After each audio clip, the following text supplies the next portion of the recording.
Hola, ¿cómo está? Dios le bendiga, espero esté muy bien, que esté en un tiempo de comunión con el Señor y de amor fraternal entre los hermanos.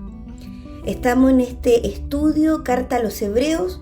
Sé que no es una carta sencilla, que nos obliga y se requiere dedicarle tiempo, meditación, escudriñar y estar atento al Señor para poder entenderlo como el Espíritu Santo lo inspiró. Habíamos quedado en el capítulo 2, verso 9, y recordemos que aquí es cuando habla de que Jesús fue hecho un poco menor que los ángeles, ¿cierto? Para poder cumplir el plan de redención en la cruz. Era necesario hacerse hombre siendo Dios para poder rescatar todo el dominio que había perdido el hombre en el jardín del Edén. Y cierra diciendo el verso 9, como recordatorio, dice: Dios en su bondad quiso que Jesús experimentara o probara o gustara la muerte para el bien de todo. O sea, Jesús probó la muerte, y por pasar por esa cruz es que nosotros hoy estamos vivos en Él, justificados en Él. Bueno, quedándonos con eso, ¿cierto? Comenzamos el verso 10 y dice así: porque convenía que Dios, por quien todas las cosas existen y subsisten, perfeccionara mediante el sufrimiento al autor de la salvación de ellos, a fin de llevar muchos hijos a la gloria. Cuando dice porque convenía que Dios, primeramente estaba refiriéndose a Dios Padre, pero también al Hijo. Y dice, porque convenía que Dios, por quien todas las cosas existen y subsisten, recordemos el capítulo 1 de esta carta, cuando dice, hablando de Jesús, a quien constituyó heredero de todo y mediante el cual hizo el universo.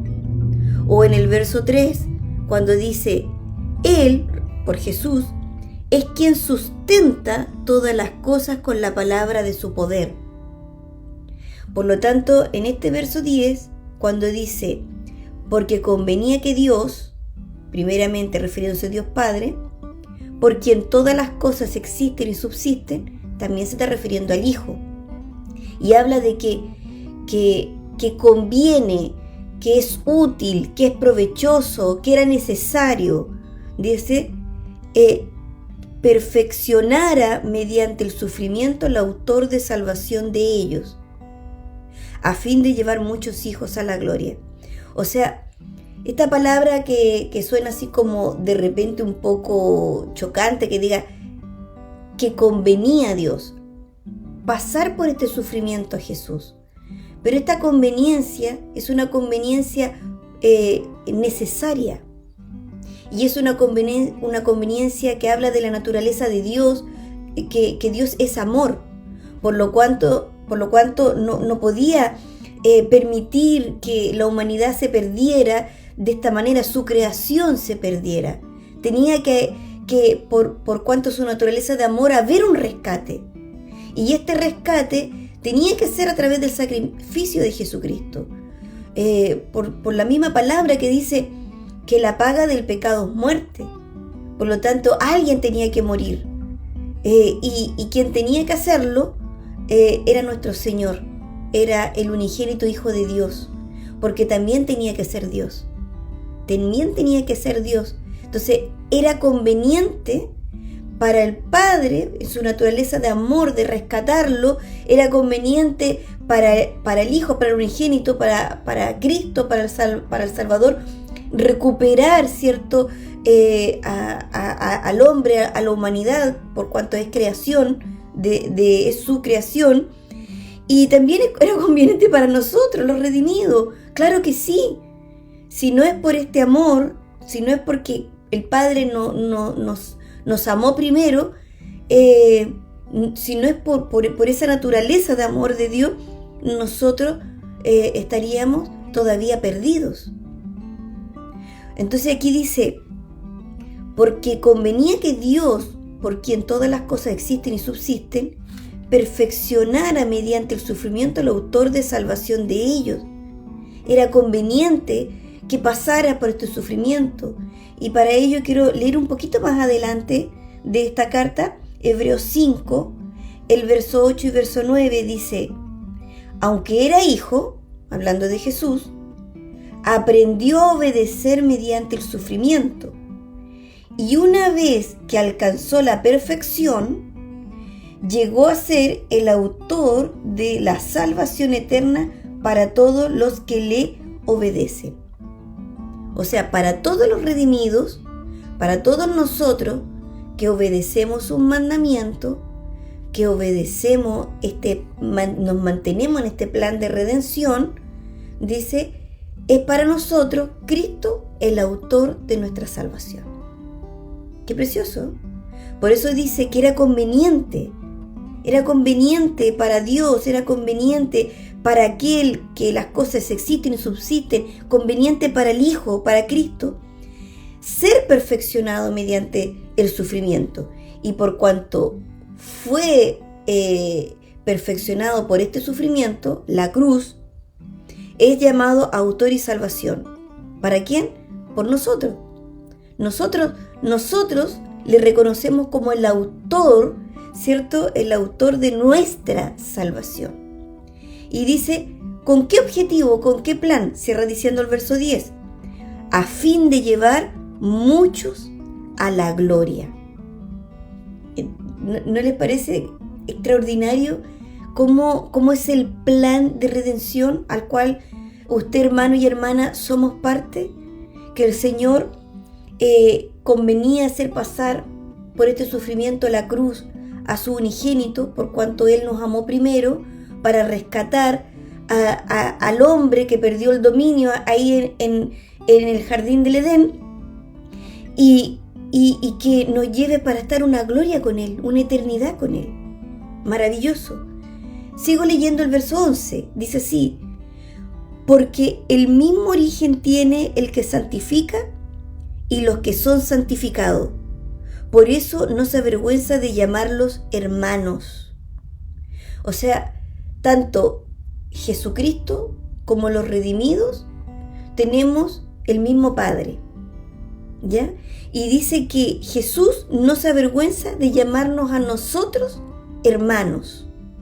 Y el verso 12 y verso 13 rectifica esta palabra con lo que fue anunciado antes de la venida de Cristo aquí en el Antiguo Testamento. Cita Salmo 22 en el verso 12, cuando dice: anunciaré tu nombre a mis hermanos, y en medio de la congregación te alabaré. En el verso 13 cita Isaías 8:17 y Isaías 8:18, cuando dice así: y otra parte, yo confiaré en Él. Y una vez más, aquí estoy con los hijos que Dios me dio. Qué hermoso que Jesús no se avergüenza de llamarnos a nosotros hermanos. Y miren, en Hebreos 11:16, hablando de la palabra de no avergonzarnos, un poquito, casi terminando esta carta, en el capítulo 11, verso 16, dice: pero ellos anhelaban una patria mejor, es decir, la patria celestial. Por eso Dios no se avergüenza de llamarse su Dios. Al contrario, les ha preparado una ciudad. Jesús no se avergüenza de llamarnos a nosotros hermanos. Dios no se avergüenza de ser nuestro Dios.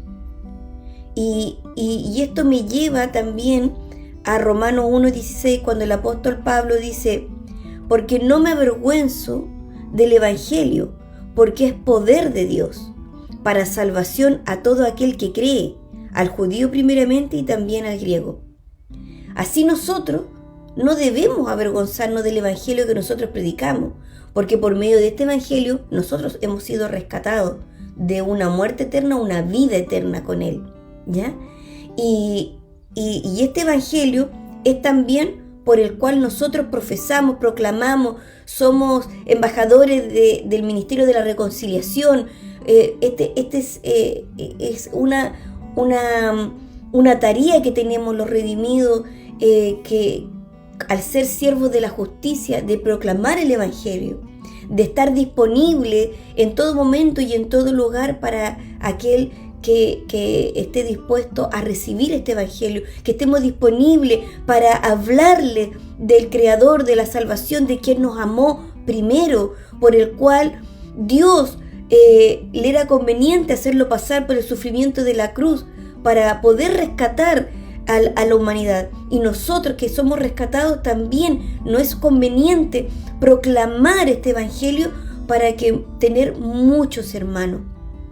Miren, quiero leerles un comentario de aquí del pastor John MacArthur.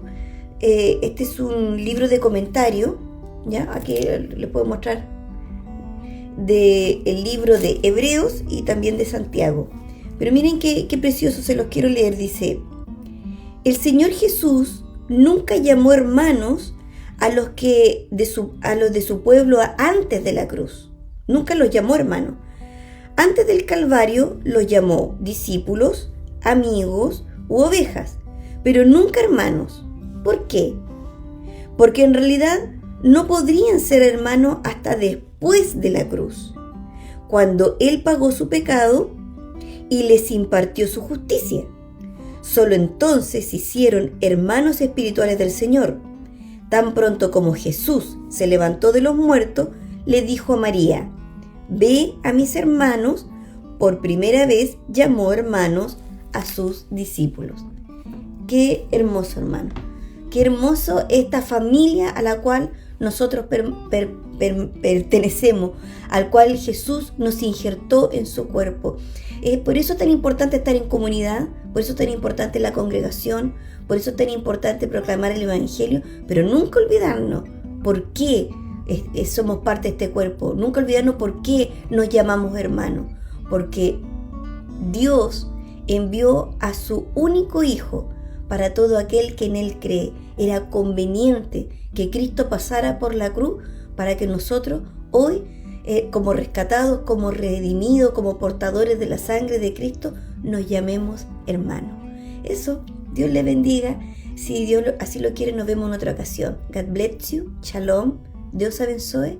Y recuerde que Jesús viene pronto por su iglesia. Maranata, hermanos.